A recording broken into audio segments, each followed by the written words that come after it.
What's the meaning of bunny rabbit?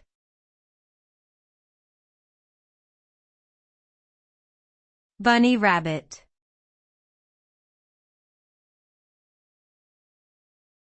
Bunny rabbit.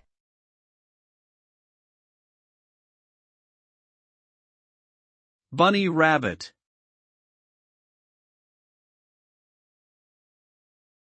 Bunny rabbit.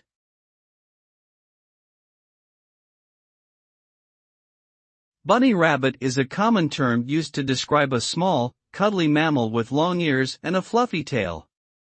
This term is typically used in reference to domesticated rabbits, which are often kept as pets. Rabbits are herbivores and are known for their soft fur, hopping gait, and twitching nose. They have been popularized in culture through portrayals in literature, film, and television. Additionally, rabbits are often associated with Easter, with the Easter bunny bringing gifts to children. Overall, bunny rabbit describes a beloved and adorable animal that has captured the hearts of many.